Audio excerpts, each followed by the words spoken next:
दोस्तों, आज की कहानी है बहू बाढ़ मावस के व्रत के लिए सामान तो मायके से ही आएगा। दोस्तों, कहानी शुरू करने से पहले अगर हमारे चैनल को सब्सक्राइब नहीं किया हो तो कर लीजिए ताकि आपके पास पहुंचे हर रोज नया वीडियो।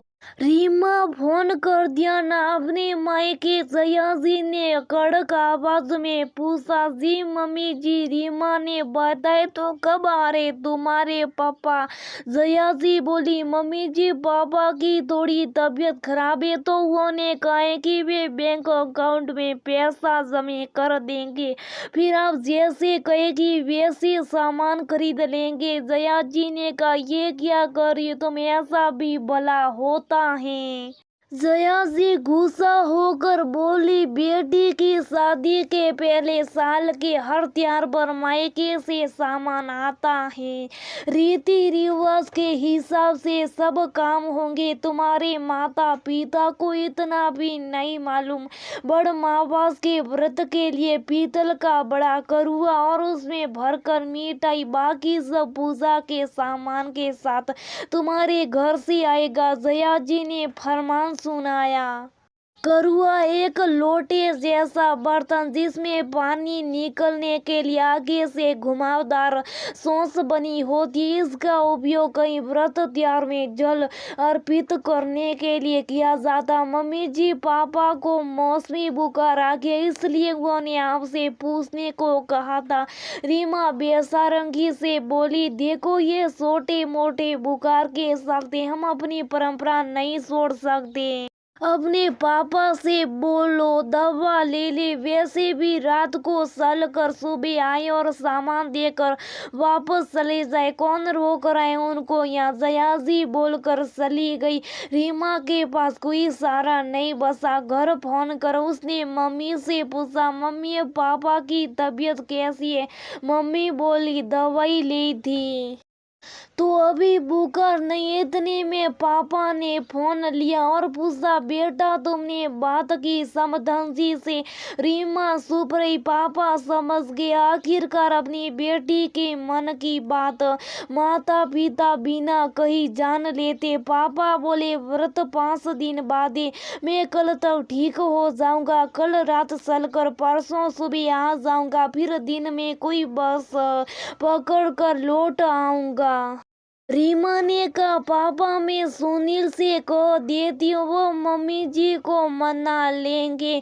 शाम को ऑफिस से आने पर बात करती हूँ। पापा बोले, बेटा मैं आ जाऊंगा, तुम दामाद जी से नहीं कहलवाओ, तुम चिंता नहीं करो, मैं आ जाऊंगा। ऐसा कहकर पापा ने फोन रख दिया। एक दिन छोड़कर अगली सुबह रीमा के पापा रात पर यात्रा कर रीमा के ससुराल पहुंचे। रीमा के ससुर दीना नाची ने उनका स्वागत किया। वो जयाजी के मामलों में नहीं बोलते। उन्हें खबर भी नहीं कि रीमा के पापा रमाकांत जी बुखार में चलकर एक रस्म की खातिर सामान लेकर आए। रीमा ने पापा को फ्रेश होने को कहा। उसने पापा से पूछा कि अब उनकी तबीयत कैसी है।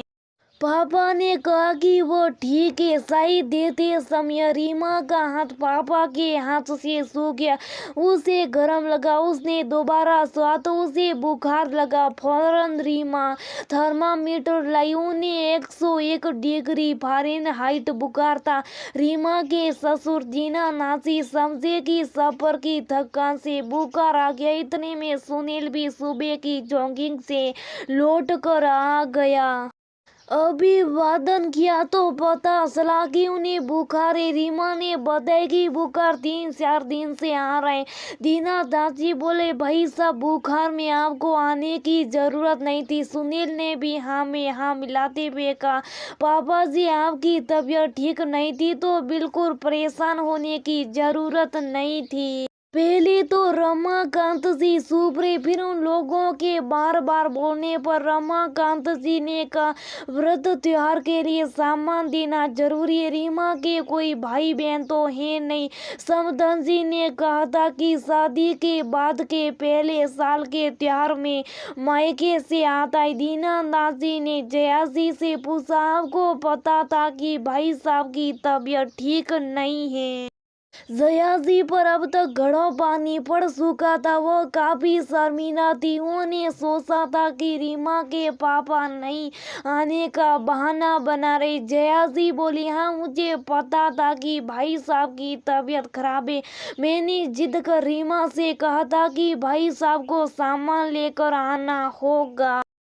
इतना कर रमाकांत जी की ओर मुड़कर हाथ जोड़कर बोली, भाई साहब मैं आपसे माफी मांगती हूँ, बहुत शर्मिंदा हूँ। रमाकांत जी हड़बड़ा गए।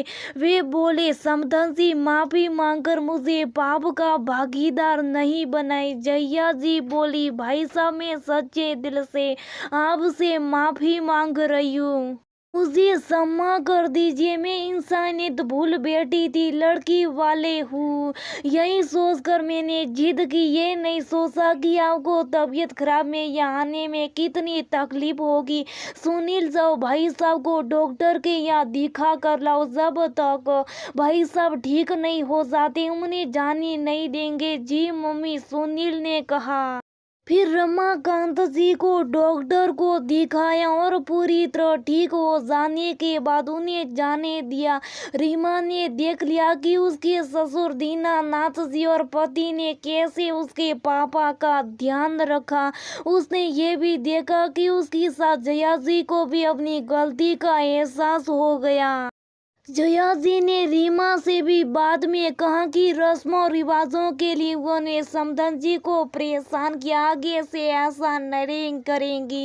रीमा भी खुश हुई कि सासू माँ के दिमाग से लड़के वाले होने का एम उतरा और रीति रिवाजों के नाम पर बहू के मायके वालों को अब परेशान नहीं किया जाएगा।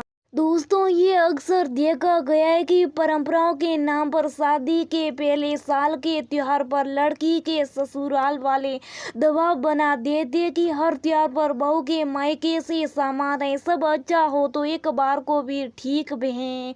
परंतु हारी बीमारी का तो ख्याल लड़के वालों को रखना चाहिए।